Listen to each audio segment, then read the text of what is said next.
녹취록에서 윤석열 검사는 전형적인 정치검찰의 민낯을 드러낸 채 영화 더 킹을 보는 듯 세상을 제멋대로 주무르고 있었습니다. 일단 뇌물로 넣어놓으면은 박근혜가 나갈 수밖에 없어요. 부패범죄에 이렇게 되면은 조사도 안 받고 이게 재판을 기다리면서 대통령직을 할 수가 없거든. 이명박이가 29살짜리 애한테 저렇게 내다바이에 당해가지고 그거는 죄가 없잖아. 털고 나간 거지. 노무현을 잡으려고 박연차를 잡겠다고 한 건데 검찰이 마음먹기에 따라 자신의 입맛대로 현직 대통령의 직무수행을 정지시킬 수도 있고 대통령 출마자의 낙마 여부도 결정하고 전직 대통령을 표적 수사해서 잡아나올 수도 있다는 충격적인 내용들입니다. 네, 황운하 의원님에 이어서 제가 한 두 가지 정도 추가로 말씀을 드리겠습니다. 박근혜 전 대통령에 대한 윤석열 후보의 평가, 그리고 검찰 개혁에 대한 윤석열 후보의 발언, 이렇게 두 가지에 대해서 말씀을 드리겠습니다. 박근혜 전 대통령에 대한 평가, 이번 언론 보도에서 드러난 걸 보면 2016년도에 박근혜 게이트에 대해서 특검까지 갈 필요가 없다 라고 전제를 깔고 이런 말을 합니다. 특별검사까지 갈 거 뭐 있나? 검찰이 뇌물로 엮으면 된다. 뇌물로 넣어놓으면 박근혜가 나갈 수밖에 없다. 뇌물로 집어넣으면 박근혜 대통령이, 현직 대통령이 대통령직에서 물러날 수밖에 없다. 이런 취지의 발언을 했습니다. 이 발언을 한 시점이 2016년 12월 말 박근혜 최순실 특검이, 박용수 특검이 시작되기 직전으로 보입니다. 정황상.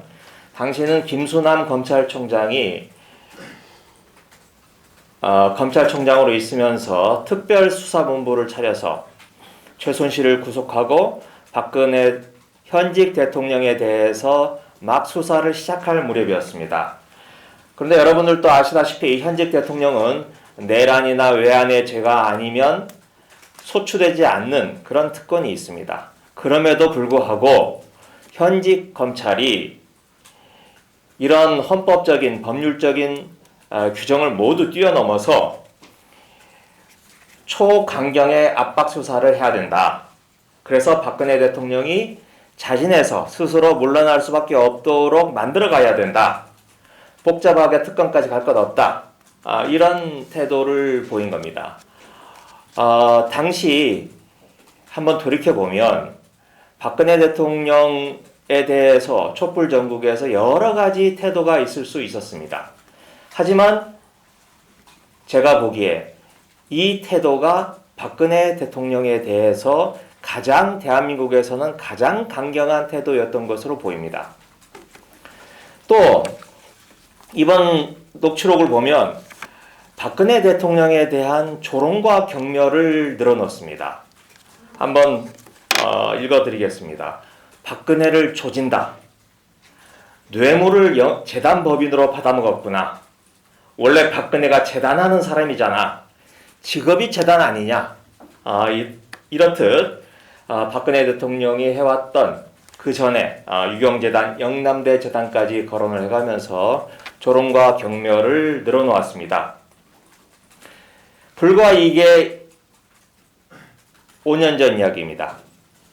그런데 지금에 와서 대통령 후보가 되고 대통령 후보가 되겠다고 나설 때 어떤 말들을 했습니까? 나는 사실 박근혜 대통령을 불구속 수사하려고 했다. 또 박근혜 대통령을 찾아뵙고 싶다. 내가 검사로서 맡은 일을 했을 뿐이다. 이렇게 말을 하고 있습니다. 불과 그 짧은 시간 내에 말이 이렇게 달라지고 있습니다. 안과 밖이 전혀 다른 이야기를 하고 있는 겁니다. 도대체 뭐가 윤석열의 진심입니까? 이렇게 안팎이 다른 말은 여기에 머물지 않습니다. 이번 녹취록 발언에서도 나타나 있듯이 우리 황운하 의원님에 대해서 황운하 같은 애들, 이런 말이 상징적으로 보여주듯이 경찰에 대해서는 대단히 비하하고 그리고 검찰 지상주의자의 면모를 여실히 보여주고 있습니다. 하지만 이는 검찰총장이 될 때 되고자 할 때 어떤 모습을 보였는가와 또 전혀 다른 상반된 모습입니다. 당시 검찰총장 후보자가 4명이 있었습니다. 그 4명을 놓고 청와대가 면접을 했는데 면접 당시에는 문재인 정부의 검찰개혁에 대단히 순응하는 정도를 넘어서서 그보다 더 나아가는 검찰개혁을 주장했다는 게 노영민 당시 비서실장의 인터뷰 내용입니다. 그 내용을 한두 가지만 말씀드리면 윤석열 당시 검찰총장 후보자는 문재인 정부의 검찰개혁 방향에 대한 찬성은 물론 오히려 정부보다 더 높은 수준의 의견을 보이며 필요성을 가장 강력하게 주장했다. 공수처 설치는 물론이고 검경 수사권 조정 등 검찰개혁에 대해서 가장 적극적인 입장과 태도를 보였다. 이런 내용들을 하고 있습니다. 이것 또한 정말 속된 말로 화장실 가기 전과 다녀온 뒤 완전히 달라지는 모습을 보인 겁니다. 단지 이렇게 다른 정도가 아니고 배신이라고 할 수 있죠. 노영민 실장은 그래서 이런 식의 표현을 씁니다.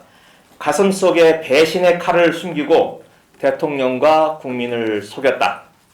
이게 노영민 실장의 단언입니다. 저는 이번 발언록을 통해서 녹취록을 통해서 우리 국민 여러분들께서 윤석열 후보의 진면모를 똑똑히 알아봐 주시고 3월 9일 아니죠. 오늘 사전투표 때부터 현명한 판단을 내려주시기를 부탁드립니다. 네, 이상입니다.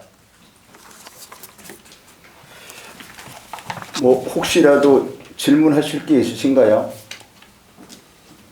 네. 그 녹취 파일을 다 못 들어서 그런데요. 이게 4시간이 넘는 걸로 나와 있는데 혹시 4시간 넘는 거를 다 분석을 하신 건지랑요. 이거 녹취를 녹음하신 분이 혹시 누구신지도 알고 계시는지. 녹음하신 분은 이게 이제 썬데이 저널에서 보내온 자료인데요. 썬데이 저널 측에서 녹음하신 분이 자신의 신원이 드러날까봐 몹시 걱정하고 계신답니다. 그래서 아직 그 신원을 확인하지 못했습니다. 그럼 이게 많은 사람들이 있는 자리에서 윤석열 후보가 말을 한 거였던 건가요? 그 녹음하신 분이 이제 직접 말씀하시지 않았기 때문에 그거는 정확히 알 수 없지만 시점을 보면 2016년 말, 즉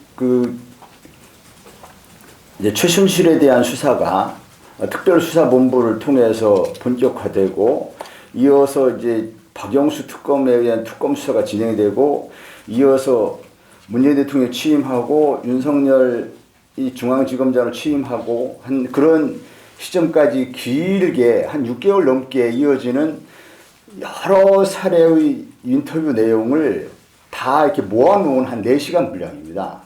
네, 그런 내용입니다. 맞죠? 네, 맞습니다. 그래서 이제 한 자리에서 4시간 넘게 얘기한 녹취록이 아니고 이제 그 2016년 말부터 2017년 윤석열이 이제 중앙지검장 취임 이후까지 이어지는 오랜 시간 동안 반복된 이제 인터뷰 내용들을 다 모아놓은 녹취록이다. 이렇게 이해하시면 되겠습니다. 네, 또 다른 질문이 없으십니까? 네, 참고로 하나만 더 덧붙이자면 이분이 5년 더 넘는 과거의 그 녹취록을 지금까지 보관을 하고 계셨고 저희들은 알 수 없지만 윤석열 후보는 이걸 들으면 누가 이걸 녹취를 했고 누가 제보를 했구나 라고 알 수 있는 내용입니다. 그럼에도 불구하고 이분께서 용기를 내셔서 언론을 통해서 공개를 하신 겁니다.